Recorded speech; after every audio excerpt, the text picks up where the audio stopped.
হুগলি চুঁচুড়া শহর 1579 সালে পর্তুগিজদের দ্বারা স্থাপিত হয়েছিল, কিন্তু এই জেলায় বাঙালি ঐতিহ্যের রাজত্ব ছিল বছরের পর বছর।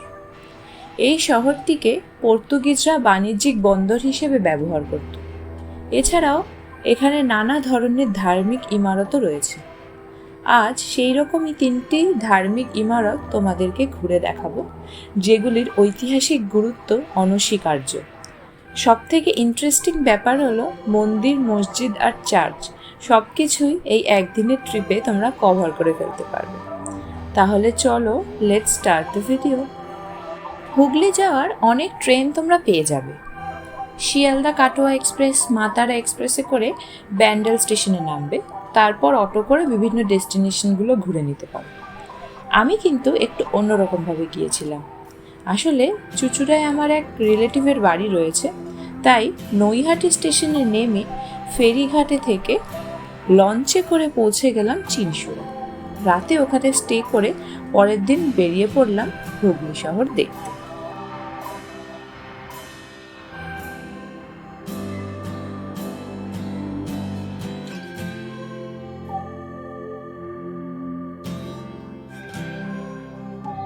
প্রথমেই যাত্রা শুরু হলো ইমামবাড়া দিয়ে। এটি হলো মুসলিমদের একটি পবিত্র মিলনক্ষেত্র, যেখানে ইমাম হোসেনের আত্মবলিদানকে স্মরণ করা হয়। এখানে শিয়া মুসলিমরা মহরম উদযাপন করে। মুঘল সম্রাট ঔরঙ্গজেব আগা মোতাহেরকে বিশাল জায়গির প্রদান করেন। হুগলি জেলার উল্লেখযোগ্য ও বিশিষ্ট ব্যক্তি হাজী মোহাম্মদ মহসিন ছিলেন আগা মোতাহের বংশধর।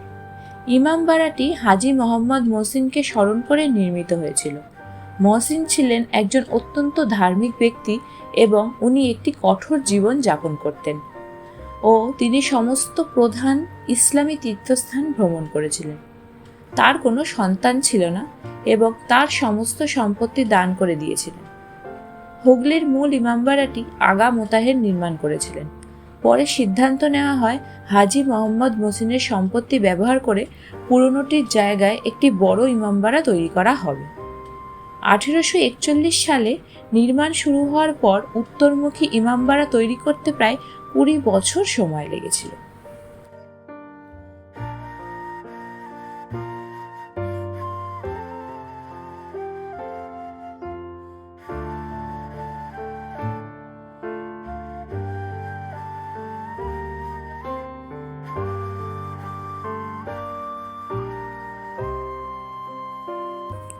এই দুর্দান্ত স্থাপত্যের প্রধান আকর্ষণ হলো এর সুউচ্চ প্রবেশপথ, যার মধ্যে 150 ফুট উঁচু মিনার রয়েছে, যার মধ্যে একটি বিশাল ঘড়ি রয়েছে এবং এর ঘণ্টা ও যন্ত্রপাতিও রয়েছে।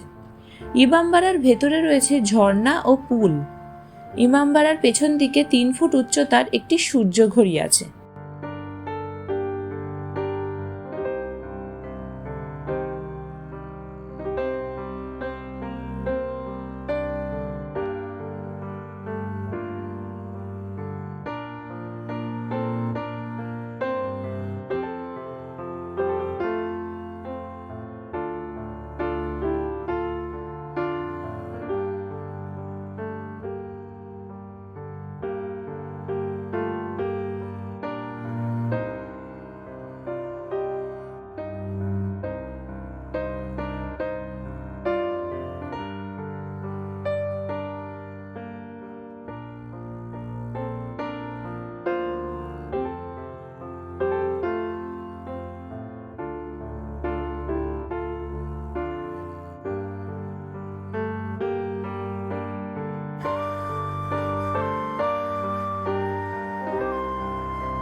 এখানে 160টি খিলানযুক্ত দরজা রয়েছে, যেগুলো বহুমুখী। দরজার উপরের দিকটি বেলজিয়াম গ্লাস দিয়ে সজ্জিত। ইমামবাড়ায় ফানুসও ঝুলানো রয়েছে। এই ঘড়িটি 11,721 টাকা দিয়ে লন্ডন থেকে আনানো হয়েছিল, যেটি চাবি দিতে 2 জন লোক লাগে, কারণ চাবিটির ওজন প্রায় 20 কেজি। ভারতবর্ষে সম্ভবত এইরকম বড় ঘড়ি আর নেই। আগে এই ক্লক টাওয়ারে উপরেও যাওয়া যেত, কিন্তু এখন আর সেই অনুমতি দেয় না। ইমামবাড়াতে প্রবেশ মূল্য জনপ্রতি 20 টাকা, আর এটি সকাল 10টা থেকে 5টা অবধি খোলা থাকে। ইমামবাড়াটি হলো একটি উপাসনা হল। এইখানে জাতি, ধর্ম, বর্ণ নির্বিশেষে সকলেই প্রবেশ করতে পারে।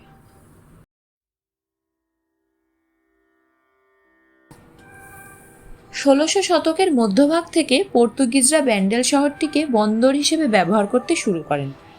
1571 খ্রিস্টাব্দে তারা মুঘল সম্রাট আকবরের কাছ থেকে হুগলিতে একটি শহর নির্মাণের অনুমতি পায়। এখানে বসবাস শুরু করলে তাদের পাদ্রীরা স্থানীয় লোকেদের ধর্মান্তরিত করতে শুরু করেন। 1579 খ্রিস্টাব্দে পর্তুগিজরা হুগলি নদীর তীরে একটি বন্দর ও দুর্গ নির্মাণ করেন।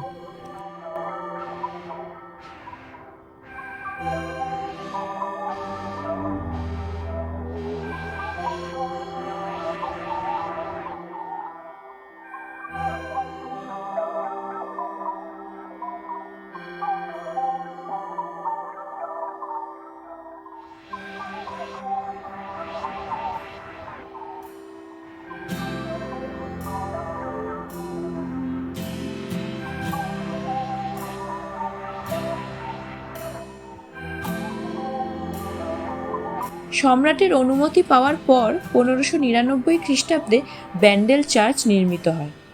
17 শতকে রাজনৈতিক বিশৃঙ্খলার কারণে বাংলার মুঘল গভর্নর পর্তুগিজদের বহিষ্কার করেন। পর্তুগিজরা পালানোর সময় মাতা মেরির মূর্তিটি নদীতে হারিয়ে যায় ও পরে স্থানীয় লোকজন নদীর তীরে মূর্তিটি খুঁজে পান। গ্রেফতার হওয়া পর্তুগিজদের দিল্লিতে নিয়ে যাওয়া হয় এবং হাতি দ্বারা পদদলিত করার জন্য মৃত্যুদণ্ডের আদেশ দেওয়া হয়। কিন্তু শাহজাহান পাদ্রীদের ছেড়ে দিতে বলেন ও হুগলি নদীর তীরে মাদার মেরির মূর্তিটি প্রতিষ্ঠা করার জন্য এক টুকরো জমি প্রদান করেন। সেখানেই গির্জা নির্মিত হয়েছিল, যেখানে আজও তীর্থযাত্রীরা এসে থাকেন। চার্চটি সকাল 10টা থেকে বিকেল 5টা অবধি খোলা থাকে, কিন্তু এখন প্রেয়ার হলে প্রবেশের অনুমতি দেয় না।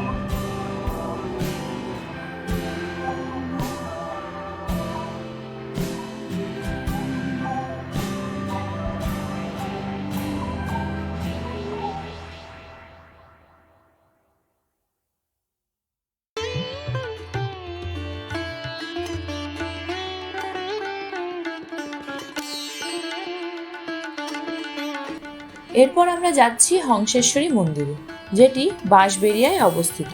এটি হলো একটি রাজবাড়ি ও তার পাশেই রয়েছে মন্দিরটি। রাজা নৃসিংহদেব 1799 খ্রিস্টাব্দে হংসেশ্বরী কালী মন্দিরের নির্মাণ শুরু করেন এবং তার মৃত্যুর পর 1814 খ্রিস্টাব্দে তার বউ রানী শঙ্করী মন্দির নির্মাণ সম্পন্ন করেন। এই মন্দিরে 13টি রত্ন ও মিনার, প্রতিটি প্রস্ফুটিত পদ্মের ন্যায়। মন্দিরের গর্ভগৃহের উচ্চতা 70 ফুট। গোলাকার বেদির ওপর পাথরে নির্মিত শায়িত শিবমূর্তির নাভি থেকে উদ্গত প্রস্ফুটিত পদ্মের ওপর দেবী হংসেশ্বরীর মূর্তি নির্মিত। দেবী মূর্তি নীলবর্ণা, ত্রিনয়নী, চতুর্ভুজা, খড়গধারিণী ও নরমুণ্ডধারিণী। এই মন্দিরের পাশেই টেরাকোটা নির্মিত অনন্ত বাসুদেবের মন্দির রয়েছে। এটি হলো অনন্ত বাসুদেব মন্দির। মন্দিরটিতে এখন প্রবেশের অনুমতি নেই। 1679 সালে রাজা রামেশ্বর দত্ত এই মন্দিরটি তৈরি করেন। মন্দিরটি তার দেওয়ালের কারুকার্যের জন্য বিখ্যাত। মন্দিরটি একরত্ন শৈলীতে নির্মিত। মন্দিরের চূড়াটি অষ্টভুজাকার। মন্দিরের গায়ে টেরাকোটায় রামায়ণ, মহাভারত ও কৃষ্ণলীলার ছবি খোদাই করা আছে। এই মন্দিরের নাম হংসেশ্বরী রাখা হয় কারণ রাজা নৃসিংহদেবের মায়ের নাম ছিল হংসেশ্বরী। মাতা হংসেশ্বরী দেবীর মন্দিরে নিত্য পূজা পাঠের ব্যবস্থা আছে। ভক্তজন প্রতিদিন মাতাকে ভোগ নিবেদন করতে পারেন। দ্বিপ্রহরে মন্দিরের গর্ভগৃহ বন্ধ থাকে, সেই কারণে তখন মাতৃবিগ্রহ দেখা যায় না। যদিও মূল মন্দিরে প্রবেশের কোনো বাধা নেই। বেলা 2:30টার সময় পুনরায় গর্ভগৃহ খুলে দেওয়া হয়। তখন মায়ের প্রতিমা দর্শন করা যায় এবং মায়ের কাছে পূজা নিবেদনও করা যায়। ভক্তজন মায়ের ভোগ গ্রহণ করতে চাইলে সকাল 10টার মধ্যে মন্দিরের আধিকারিকদের সঙ্গে যোগাযোগ করতে পারেন।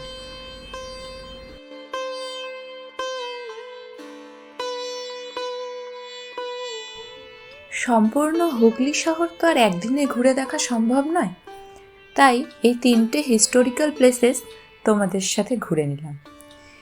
এই হুগলি জেলাটি স্বাধীনতা সংগ্রামের দিক থেকেও অনন্যভাবে গুরুত্বপূর্ণ। বঙ্কিমচন্দ্র এই স্থানেই বন্দে মাতরম গানটি রচনা করেছিলেন, আর কাজী নজরুল ইসলাম হুগলি জেলে বসেই নানা রকম বিদ্রোহী কবিতা রচনা করতেন। সব মিলিয়ে হুগলি হলো একটি ঐতিহ্যের শহর। ভিডিওটি যদি তোমাদের ভালো লেগে থাকে তাহলে প্লিজ লাইক, শেয়ার আর সাবস্ক্রাইব করে দিও। দেখা হচ্ছে পরের ভিডিওতে। বাই।